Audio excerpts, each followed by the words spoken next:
Duane Allman's death in a high-speed motorbike crash was even worse than people realise. In her tragic memoir, his daughter revealed that his doctors that day made an unforgivable mistake. A musical powerhouse, the Allman Brothers' greatest triumph came just before their most heart-wrenching tragedy, the death of Duane Allman, one of the greatest guitar players of all time.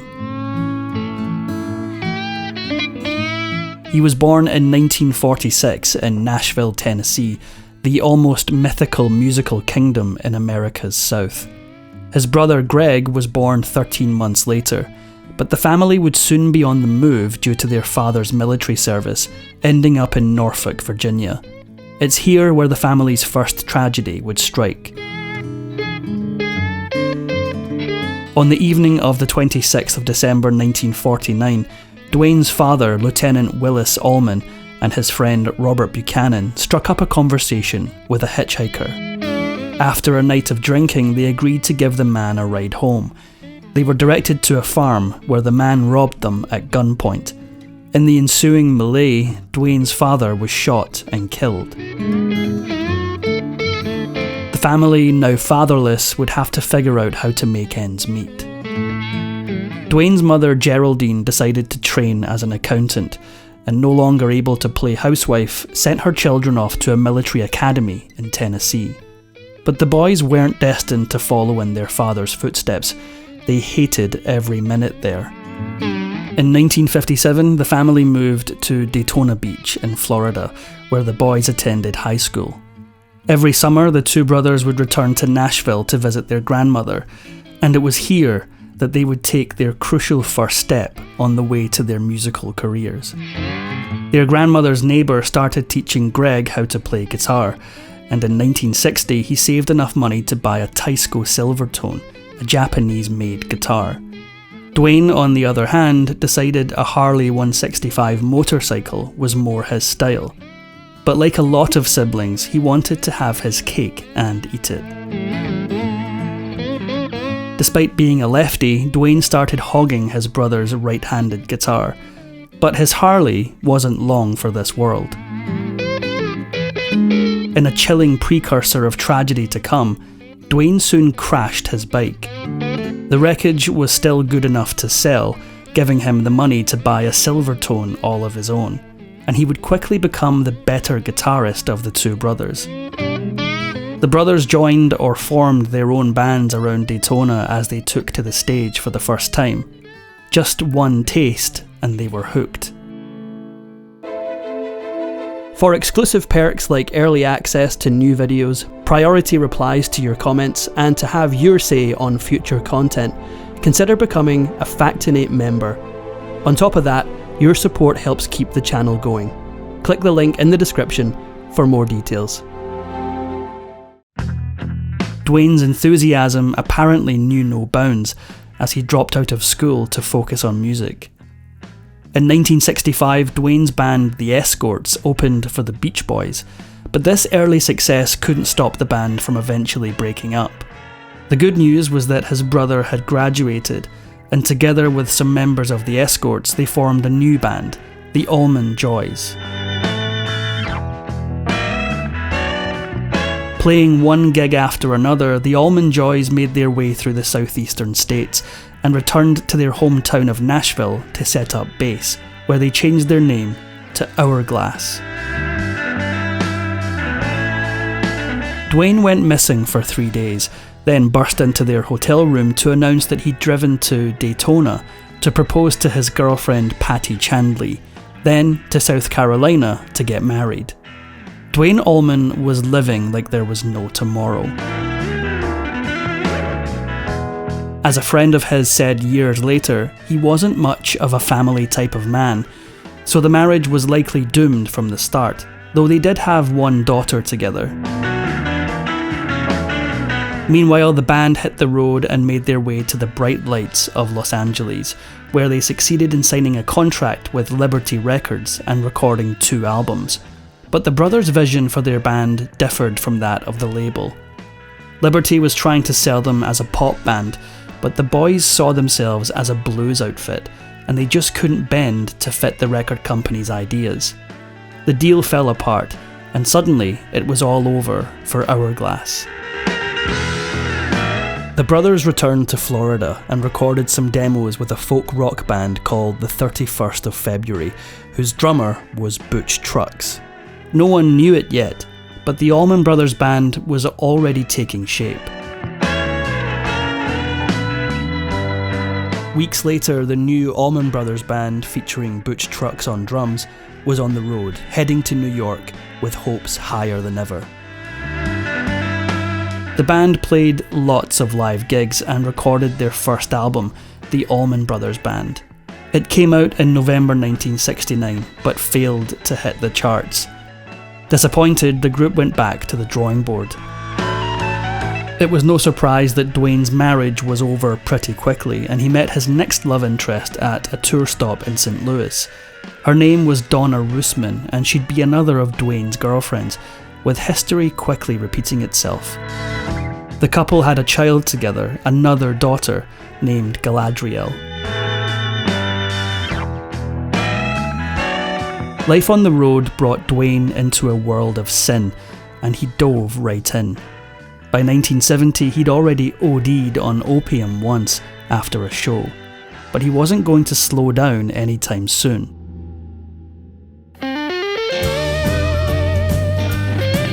Duane and the band performed an astonishing 300 gigs while on tour in 1970 alone. Along the way, they squeezed in recording sessions for their second album. In May 1970, the band moved into the Big House in Macon, Georgia, along with various family members and friends. Duane would eventually boot his girlfriend Donna out of the Big House along with their young daughter. His latest love was Dixie Lee Meadows, and she seemed to spark something inside him. The only song he ever wrote on his own was Little Martha, and he wrote it for Dixie. The band was on the road so much they rarely had a chance to see the Big House, fame and fortune still eluding them. Released in August 1970, their second album, Idlewild South, managed to sneak into the Billboard charts, but progress seemed slow. Then a famous musician made an offer, and Duane would have to make a difficult choice. The Allman Brothers Band played a Miami concert the same month their second album came out, and Eric Clapton and his bandmates were in the audience. Clapton was in town recording his band's latest album, and he was impressed with Duane. After they got to know each other backstage, Duane joined in the recording sessions for the Dominoes album, Layla and other assorted love songs. Critics and fans think Duane's work on that album was some of his best playing. Clapton was clearly enthralled, so he offered his musical brother a permanent role in his band. Duane clearly enjoyed playing with Clapton and his group. He even appeared on stage with them at least twice, but he never toured with them and he never joined the band as a member. Instead, Duane was faithful to his band, but kept up his work as a session musician on the side. His cover of Hey Jude with Wilson Pickett even hit the charts, so it was no surprise when he headed to New York to work with Aretha Franklin. It was there that a prophecy was made. When he got to New York in early 1969, Duane went to famed Manhattan rock venue, the Fillmore East. Johnny Winter was playing, and it was then that Duane turned to a friend and vowed that within a year he'd be on that very same stage. By the end of the year, the Allman Brothers Band was on that very same stage. But as impressive as that achievement was, the name Fillmore East would make for an even bigger triumph. Unrelenting live performers that they were, the band decided that their third album should feature them live in concert. So for 3 nights in March 1971, they performed at the Fillmore East. But beyond the sense of satisfaction was a burning question. Would ditching the studio and embracing the rawness of live performance finally make this new album a hit? The band had put in long, hard hours to get their music heard, playing countless free concerts in their formative years. Now they hoped the relentless touring would finally pay off. Live at the Fillmore East proceeded to chart for weeks on end, helped by Duane's slide guitar playing, using a technique he discovered by accident thanks to his brother. Statesboro Blues was the first track Duane ever played with his famous slide guitar technique, but without 2 birthday gifts from his brother, a record and a bottle of pills, Duane might never have made the leap. In 1968, Duane fell off a horse and injured his left elbow, an accident he apparently blamed on Greg.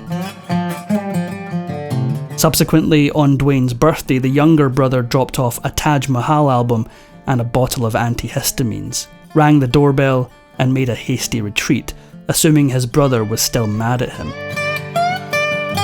A couple of hours later, he received a phone call from Duane, telling him to come over right away. Upon arriving, Greg saw that his brother had dumped the pills out, washed off the label, and was using the empty bottle to play the guitar strings. He was sliding along to Statesboro Blues on the Taj Mahal album. It became a hallmark of the band's sound. Duane was clearly a huge driving force behind the success of the band, but the rock and roll life didn't exactly encourage restraint. He kept on living big.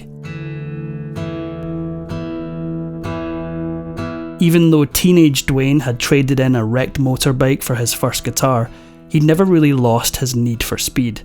In the autumn of the band's biggest triumph, tragedy was about to strike. But it all started pleasantly enough. Rolling Stone reported that the group had been enjoying their first real vacation in more than 2 years when Duane left a party held at the band's big house in Macon. Linda Oakley, the wife of bassist Berry Oakley, was celebrating her birthday.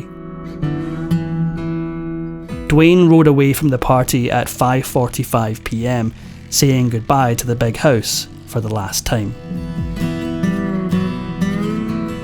It was October 29th, 1971, a day etched in music history. After leaving the party, Duane would shortly be racing down Hillcrest Avenue in the western part of this quaint Georgia city. Soon, a flatbed truck was clearly in view ahead of him when everything suddenly went horribly wrong. The truck suddenly stopped at the intersection. Duane swerved to avoid a collision, but he hit either the back of the truck or a ball on the truck's crane. He hit the road and his bike landed on top of him, pinning him to the ground as it skidded another 90 feet. When it came to rest, he was miraculously still alive.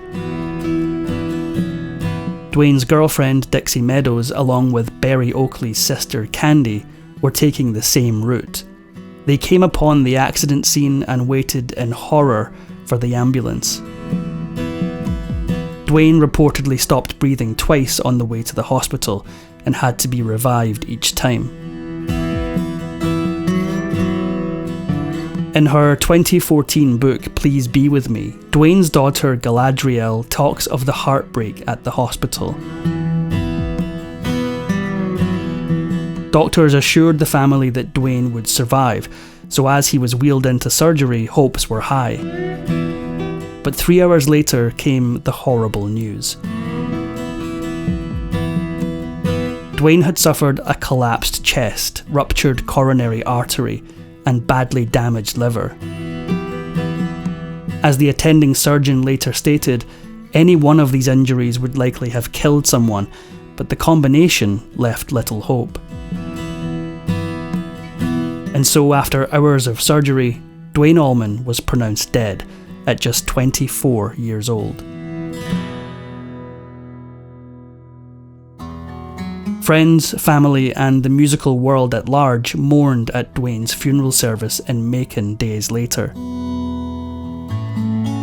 Record producer Jerry Wexler gave the eulogy, stating that Allman had attained his place among the great blues musicians of the South. After a period of mourning, the band marched on. The now 5 members of the Allman Brothers band prepared their next album, which featured plenty of guitar work from Duane. He'd recorded Little Martha for Dixie just weeks before he died, but memories weren't enough for Dixie, who sued unsuccessfully to gain control of the estate. Duane's death had hit the group's bass player Berry Oakley particularly badly. Depression was chipping away at him even as he tried to guide the band forward. 1 year and 13 days after Duane had died in a motorbike accident, Oakley smashed his motorbike into a city bus just 3 blocks from where Duane had met his own fate. He was able to walk away from the crash and made his way back to the big house, but he was soon rushed to hospital. His injuries, doctors said, meant death had been inevitable, even if he'd received treatment right away. In tribute to their friendship, Oakley was buried in a plot right next to Duane at Rose Hill Cemetery. The Allman Brothers band continued on through various incarnations and breakups, but Greg died in 2017, the same year drummer Butch Trucks took his own life. In 1995, the band that Duane Allman had been so instrumental in starting and shaping was inducted into the Rock and Roll Hall of Fame, and Duane remains high on lists of the greatest guitarists of all time. Despite his early departure, his legacy remains strong. If you enjoyed this Factinate video, give it a thumbs up and subscribe for more incredible stories. If you want a say in who we cover next, join our membership program through the link in the description for exclusive perks. Your support means everything to us. Thanks for watching, and we'll see you in the next one.